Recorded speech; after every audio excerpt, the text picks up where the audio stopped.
So what is a margin account and how to use a margin account with Questrade? So I'm sure when you open an account with Questrade, you see types of accounts and you see margin, and you're asking yourself, what is a margin account? So in this video, I'm going to explain what a margin account is and how to actually use it. So a margin account allows you to borrow money from the broker in order to buy shares, stocks, not options. You can only use it to buy stocks, but not options. So for example, if you deposit $1,000 in your margin account, you could actually potentially have $3,333 of buying power towards stock. But if you want to buy options with it, then you only have $1,000 of buying power towards options. So if you deposit $1,000 and you $3,333 of buying power to buy stock, and you decide to use the full buying power, which is not recommended, but theoretically speaking, if you use the full buying power, then you're borrowing $2,333 and you're going to be charged interest on that. So let's go look at the interest that Questrade charges. All right, so under interest, you could see that they charge prime rate plus 3.5% for all Canadian non-registered accounts. And then all USD non-registered accounts, they charge 3.25%, the USD prime, plus 3.75%. So for you, if you buy US stocks, if you're borrowing US cash to buy US stocks, you will be paying about 7% interest per year. And for Canadian stocks, you'll be paying about 6% interest per year. Now, how is the interest calculated? They mention it right over here. So interest is based on an annual rate calculated daily and charged or credited to your account midway through the following month. Interest accrues on overnight debit. So if the market closes and you borrowed money and it still shows that you're borrowing money, then you'll be charged interest on that amount. But if you actually use the borrowed money and give it back before the day closes, overnight you will not have a debit amount. So therefore, you will not be charged interest. So one quick thing to note here, very important, a lot of people make that mistake, is Questrade will not automatically convert currencies for you when buying securities. So if you deposit $1,000 Canadian in your margin account and decide to buy the equivalent in US, so about $700 or $600 US, if you decide to buy $600 worth of US stock, if you don't convert that Canadian yourself by placing a manual request under account management, you'll end up borrowing the $600 US from Questrade. So you'll be charged interest on that $600, but your 1,000 Canadian is still sitting as cash, Canadian cash, in your margin account. So if you don't want to be borrowing money from Questrade, you have to convert the Canadian to US manually in a margin account. But in a registered account like TFSA or RSP, it's converted automatically for you. If you don't convert manually, you could still buy the equivalent in the other currency, and then the next day Questrade will convert automatically for you, but that's in a registered account. But in a margin account, you have to make the manual conversion yourself if you don't want to be paying interest on the US currency, or vice versa. So if I log into my margin account, now this is a bad example because I actually linked my TFSA to my margin, increasing my buying power, which is not something I recommend.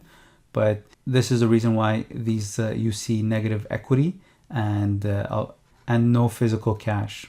It's because I'm actually using the equities or the cash in my TFSA as collateral in my margin account. So that's a feature that only Questrade has. And it's actually one of the reasons why I'm staying with Questrade, and I have a video explaining why.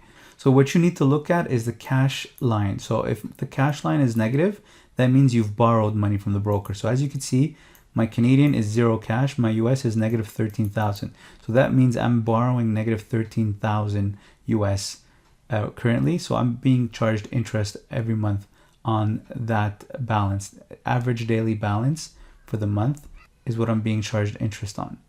This column here and this column here, all in CAD, all in US, it's just a combination, but your real numbers are over here, the individual columns. So if you have 1,000 cash here on the Canadian side, but you have zero on the US side, and you decide to buy a stock in US, but you don't convert to cash, your 1,000 Canadian cash will stay in Canadian, and you'll end up with negative 600 US on this side, and then you'll be paying interest on that. So if you want to avoid that, you just have to go to accounts, make a manual request to convert, which is under accounts, and then under requests, exchange funds. So just go there. It's very simple. You could exchange your Canadian to US. That's if you want to avoid paying interest. So how does it really work? How can you borrow from the broker? It's not like a line of credit or personal loan where you just borrow money to do whatever you want with it. You basically have to put up a certain percentage of your purchasing power of the stock, and you can borrow the rest from the broker.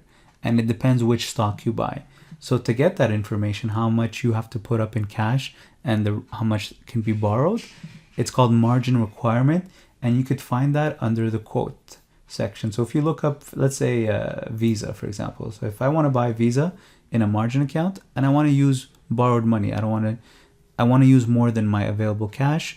I want to use some borrowed money. So if I look up the quote Visa and I go to long MR, which is margin requirement, it says 30%.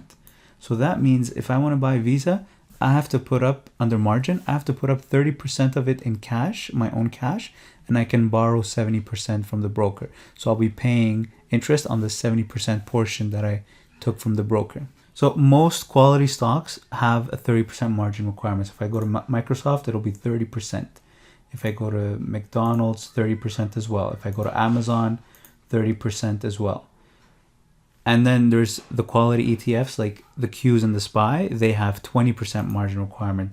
So if I look up the Qs, it's got a margin requirement of 20%. If I look up the SPY, it's got a margin requirement of 20%. So that means I only have to put up 20% of my own cash and 80% I can borrow from the broker. So that means the broker considers this ETF very safe for them to let you only put 20%. It's like buying a house. You're required to put 20% down payment or 5% down payment. But for a stock, for the broker, certain stocks require 30% and other stocks require 20%. And some really safe stocks require 20%. Honestly, I don't see many 20%. They're very rare. It's usually just ETFs that track the general market. I think DIA is also 20%. Yeah, DIA, which is the Dow Jones track, is 20%. But IWM, which tracks the small caps, Russell 2000, is 30%. And this is actually funny. Tesla, the famous popular Tesla, is actually 40%. So it's not even as safe as all the other stocks that have 30%. So I would say maybe 80% of stocks are 30% margin requirement. Tesla is 40%. And then you've got the dangerous stocks like pot stocks, ACB, for example. Look at that, 100%. So with ACB, you can't even borrow against it. You have to put up, if you want to buy ACB in a margin account, you have to use only your cash. You can't even borrow against it. All right, so that's where you get your margin requirement to know how much you have to put as your own cash to buy a stock on margin. So I get the question asked often, so can I open a margin account but not use the borrowed amount, only use cash? Yes, of course, as long as you only use your cash. So if you deposit $2,000, only use $2,000, and always make sure that your cash line, this line here, is not in negative. As long as your cash line is over zero, then you're not borrowing. If your cash line falls under zero, then you're borrowing money. Now, there is an issue with the margin account, is that it's not like a regular loan where you just borrow money and then pay it back whenever you're ready. When you sell the shares, you just pay it back. You're constantly being reevaluated. Your position is constantly being reevaluated, and you have to remain in good standing, sort of, to keep your position and to keep borrowing money. So what I mean by that is total maintenance excess line. So this maintenance excess line always has to be above zero. If it drops below zero, then you are placed in a margin call. And what that means is you have two choices.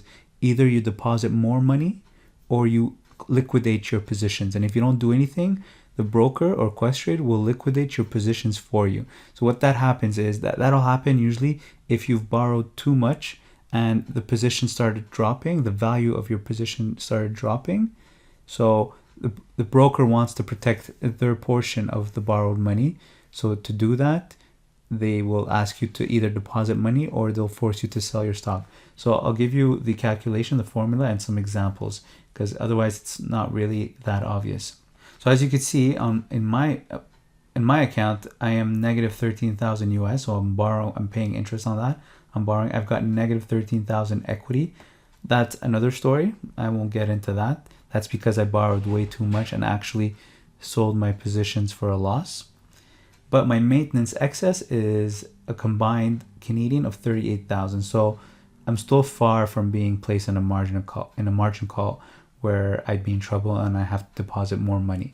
And the reason my maintenance excess is high is because it's linked to my TFSA, which increases my buying power. And remember I said, so if you look at my total buying power, you'll notice it's always 3 times the value of my maintenance excess.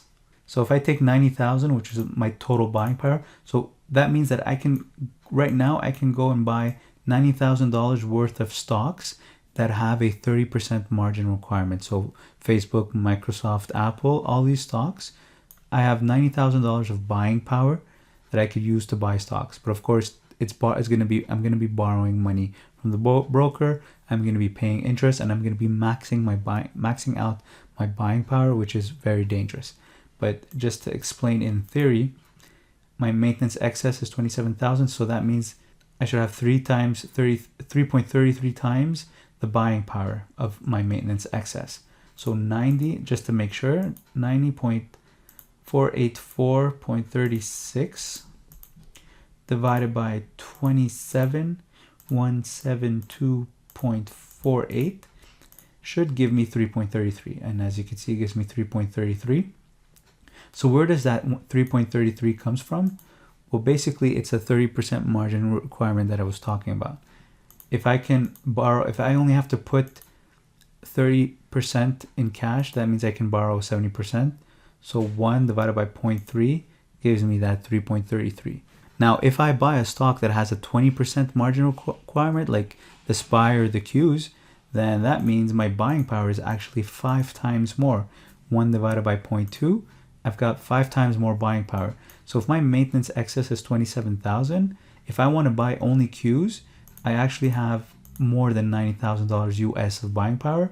I have about $135,000 of US buying power if I buy only Qs or SPY ETF. If I buy something with a 20% margin requirement. If I buy Tesla, for example, which has a 40% margin requirement, then I actually have to divide it by 1.4. So I only have 2 times and a half more buying power than my maintenance excess. So if my maintenance excess is 27,000, so that means I only have about $67,000 of buying power if I were to use it on Tesla. So don't just use this line here. Make sure to use the total maintenance excess line and look at the margin requirement of the stock that you want to buy. So if it's a 30%, so 1 divided by 0.3, 3.33. So 3.33 times your maintenance excess gives you your total buying power, and so on. Now, it's very important to keep track of your maintenance excess because you don't want to fall under zero. It's very dangerous if you fall under zero because you either have to put more money to fund the account or you have to close your positions, and you might not be in a position to actually want to close the positions because they'll be for a loss. So I'm trying to make this as simple as possible. To me, actually, sometimes it's still a little bit complicated, but the more I use it, the more I get the hang of it. So I've got some formulas here, and best way to really understand it is just to give you several scenarios. First of all, let's say I only deposit $1,000, all right? So let's just put this in green. If I deposit $1,000 and I want to buy Facebook shares, and let's say I want to buy 5 shares of Facebook. Let's say Facebook is trading at, I don't know what it's trading at, let's say 150. Let's say I buy it at 150, all right? So what that means is I've deposited 1,000. So I'm going to assume I deposited 1,000 USD just to make things simpler. So I deposit 1,000 USD and I want to buy 5 shares of Facebook at $150. So Facebook has a 30% margin requirement. So that's where I entered it here. Right away, because there's a 30% margin requirement, my total buying power is 3,333, but it doesn't mean that I have to use all of it. So that means that I've spent 750 US, but I deposited 1,000 US. So I'm not borrowing money because I only spent less than what I actually deposited. So in that case, I'm not borrowing anything. My maintenance excess is $525. So what's the formula of the maintenance excess? So maintenance excess, so the cash remaining in my account is 250 USD, but my maintenance excess is 775. Maintenance excess is this formula here. It's cash. Cash, if it's positive, that means it's my cash, it's not borrowed cash. If it's negative, then it's borrowed cash, borrowed amount. So this line here, I said borrowed amount, but if it's positive, then it's actually my money. If it's negative, then it's money that I'm borrowing. Same thing here, okay? So it's cash plus 1 minus margin requirement. So margin requirement is 30%. So 1 minus 0.3, which would be 0.7, times my equity. Equity is the value of my position. So right away, you can see that my maintenance excess is positive 775. So 0.7 times 750. 0.7 times 750 plus a cash of 250, so 775. But let's see what happens if the stock starts to drop. Let's say it drops to $100. So I still have 250 in cash, but as you can see, my maintenance excess started to drop. But it's never going to drop below zero because I haven't borrowed money from the broker. But you can see that maintenance excess has dropped. My equity has dropped, of course, because the stock itself has dropped. And let's say I go to $1. My maintenance excess will always be positive 253. And if I go to zero, it should give me my cash. My maintenance excess will be my cash in that case. If Facebook goes to zero, I'm not placing a margin call because I never borrowed money. But now let's say I buy 10 shares. So I went over my available cash. I buy 10 shares of Facebook at $150. So I spent $1,500 US, but my cash was only $1,000. My deposit was $1,000. So that means I definitely borrowed money from the broker. So how much did I borrow? I borrowed $500. So my cash right now, my cash line in my platform will be a negative 500. I did have the available buying power for it. I had an extra $2,333 of available borrowing power. As you can see now, my maintenance excess is $550, which makes sense if I calculate it manually. So cash, we have minus 500 in cash. 1 minus MR is 0.7. 0.7 times my equity, which is now 1,500. 0.7 times 1,500. And then my cash is negative 500, so minus 500. So my maintenance excess is 550. So it's still above zero, I'm safe. But let's look what happens if the stock starts to drop. If it drops to $120, I've borrowed money, right? Look at my maintenance excess, it drops to 340. So it makes sense. My equity is now 1,200, so 0.7 times 1,200. My cash, which is a line that I borrowed, is still negative 500, right? So it gives me a maintenance excess of 340. So I'm still above zero, so I'm still safe, far from being in a margin call. But as you can see, it's getting closer. What if Facebook drops to $100? My maintenance excess is 200. What if Facebook drops to $80? My maintenance excess is 60. So as you can see, the stock would have to drop a lot for me to be in big trouble. In the case where I only borrowed a small amount, my total borrowing power was 2,333, but I only used $500 of it. So in that case, it's not that dangerous. So I have this little formula here that tells me how much would the stock have to drop after I buy it before I get placed in a margin call. So based on the information that I provided, the stock would have to drop 52% for me to be placed in a margin call. So if I bought at 175, it would have to drop below $75. So let's say $70. Let's see what happens. I've got a negative maintenance excess. I'm below zero. So in that case, I'm in trouble. I would have to fund the account $10 to stay safe, or the broker will sell my shares automatically for me. So they'll force me to lose $80 per share just so that they can liquidate the position and get their money back. But that's in the case where I only borrowed $500. The stock would have to drop 52% in the case of a 30% margin requirement stock. So let's go back up to 150. But this time, let's borrow more. So let's say I buy 20 shares of Facebook, all right? So guess what? I used $3,000 of buying power My total buying power is 3,333. My cash, my deposit was 1,000. So that means I borrowed $2,000. So right now my cash line is sitting at a negative $2,000.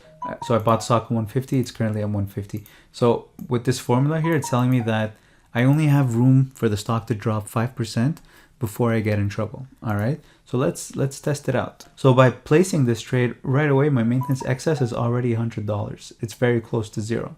So if I could only drop 5%, that means I could drop about $8. So if I remove $8, if I'm at 140, if Facebook drops to $142, there you go. I'm already at negative $12. So I'm already placed in a margin call. I have to either deposit an extra $12 to my account, or Facebook, or not Facebook, but Questrade will automatically liquidate my position, and I'll be forced to sell at a loss so that they can get their money back. So basically the broker does not want to be in a position where you don't have the capability to pay them back. So that's why they have this maintenance excess formula to make sure that they always have their money in case the position drops quickly. So if you want to use your maximum buying power, you want to borrow as much as you can, you could, but you're at risk. The stock really cannot drop. It has to continue higher. But obviously the gains, so I'm only talking about the risks here, but the gains, obviously they're compounded. If you end up making a good trade, well then you make profit on the borrowed amount and you just pay back the borrowed amount. So that's the advantage of margin account, is you've got more buying power, more money to use to make profitable trades.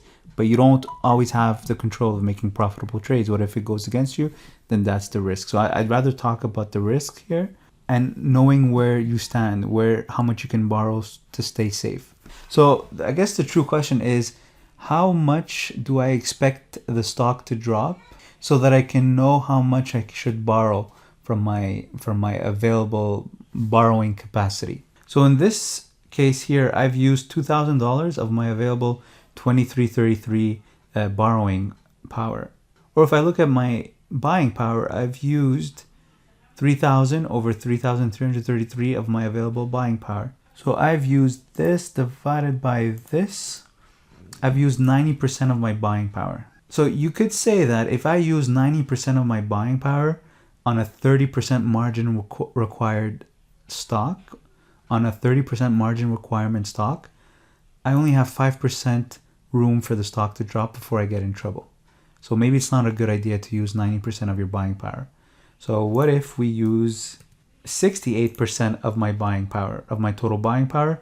It means I have 21% room for the stock to drop before I get in trouble. I think 21% is doable for a stock to drop, so it's not enough room, depending on what you buy, of course, but as we saw in the 2020 crash, the general market could drop 30% easily. So maybe if we buy, let's say 12 shares, that means that we've used 54% of our buying power. That means the stock would have to drop 37% before we get in trouble. So even that is not that safe. So what if we go to 10 shares? That means we've spent 45% of our buying power, 52. I think 50% is good enough, right? So I guess that means that you should be using only 50% of your buying power just to stay safe, just to give yourself enough room for error, depending on your risk tolerance, of course. If you think the stock dropping 30% is something you can handle, then go ahead, use more buying power. But if you can't handle being placed in a margin call, you really want to avoid being placed in a margin call, then maybe don't go over 50% of your available buying power. Remember, all this changes if my margin requirement changes. If I'm buying the Qs or ETFs, this all changes. So I put Qs, for example. You can see my maintenance excess is higher. I've only borrowed 30%, or I've only borrowed $500. But let's say I go 20 shares. I've used 60% of my total buying power, and I have 17% room for the stock to drop before I get in trouble. I've borrowed $2,000, but I actually have $4,000 that I can borrow. Let's go to 30 shares. So I've used 90% of my buying power, and I already have a negative maintenance excess. So I'm already placed in a margin call. I only had room for the stock to drop 3%, but it dropped more than 3%. So if I go to 150, if I put it back to 150 as if the stock didn't drop yet, I only have 3% room for the stock to drop, for me to be placing a margin call. So right now my maintenance excess is positive because the stock didn't move. But if the stock moves, so what's 3% of 150? So 3% of 150 is $6 about. So 144. That should place me at a margin call. So yeah, $44. Let's put 145. The 3% is probably rounded. So 145, I'm at $20 maintenance excess, negative $20. So I'm in trouble. So let's say I buy 15 shares. The ETF would have to drop 3%. So an ETF might be safer. 30% is safer for an ETF because, as you can see, for a market to drop 30%, it requires a crash. So that's really worst case scenario. But the general market has dropped over 50% in the past. But let's say you go with 30%, that means you could go borrow 45%. So I hope this gives you a better idea on how to use a margin account. Definitely don't use all your buying power. Always look at your cash line. Always look at your maintenance excess line. Very important. So this is your cash line. This is your maintenance excess line. Now my margin account looks a bit more complicated because I've got the TFSA linked to it. But if the TFSA is not linked to it, you won't have all these lines. It'll be a simpler layout. But you still have to worry about your cash and your maintenance excess line. And you can use your buying power. It gives you an idea of how much you can buy. But obviously don't get tempted and use all your buying power. So I had asked my subscribers if they had any questions on margin account. So let's see if I can answer any of the questions, if I could just find it. All right, I think this must be it. Wow, 25 comments. All right, so how interest is charged to your account? So yeah, like I mentioned, it's debited. It'll be debited in your trading account every, I think, 14 or 15 of the month. So they'll look at your average daily balance at the end of the day. And then for that given 1 month period, they'll calculate the interest based on the interest up here. So prime plus 3.5 or prime plus 3.75, depending whether it's Canadian that you're borrowing or US that you're borrowing. And they'll charge you once a month in the middle of the month. And you could see that under accounts, account activity. It's important to look at your account activity every day, depending on how active you are with your trading or investing. But it doesn't hurt to look at your account activity every day. So under reports, go to account activity, and that's where you'll see the interest. So if I look at my interest, it'll be in my margin account. So if I choose margin and I just highlight interest, so you could see February I was charged $102 of interest. March I was charged $70 of interest, and April I was charged $129 of interest. So is it a good idea to swing trade using margin? So yeah, it's not a bad idea actually, if because you're going to be in and out quickly anyways, so you won't be paying that much interest. But the question is, are you guaranteed that you'll be selling the shares higher than what you bought it at? So you need to make profit. The profit that you make needs to be more than the interest that you're going to be paying. So if you've got a good way of guaranteeing that, then yeah, for sure, swing trading would be great using a margin account. In fact, if you don't have money and the market is crashing, it could be a good idea to use margin, because if you haven't used it already, because you're borrowing money to buy stocks at a discount, so they have a better chance of going up than going down. So you'll be making profit on money that's not yours. But I think day trading would be even better with a margin account, because at the end of the day, you're out of your position. So at the end of the day, you're not borrowing money. Your cash line is not negative, so you're not even going to pay interest. So I think day trading would make more sense with a margin account, because you're not actually borrowing money at the end of the day. Or what I like to do with a margin account is, if you've been watching my videos, is put credit spreads or option selling strategies, because it's a strategy that actually, when you open the trade, money comes into your account. You're actually opening the trade for a credit, and then later on you close it for a debit. Hopefully the credit is higher than the debit, so you end up positive. So you don't even borrow money in that case. So that's what I use it for. Put credit spreads on the SPY, so it's money coming in, and hopefully I try to close it for less than what I collected initially. So how to use your own money in the margin account without borrowing from Questrade. So basically, you just have to look at your cash account, your cash line. Just make sure that your buying power is only your cash line. Do not get distracted by the buying power line here. Don't use that number. Use the cash line. Your cash line will be your your own money, don't go over that, and you'll be fine. You won't be using you won't be borrowing money from Questrade. So I hope this was a good explanation of the margin account. Really, if you have any questions, do not hesitate to leave them in the comment section below.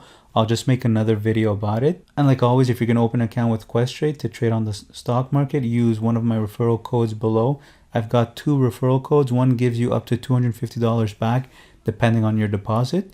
The other one gives you $50 in free trades regardless of your deposit. Thanks for watching.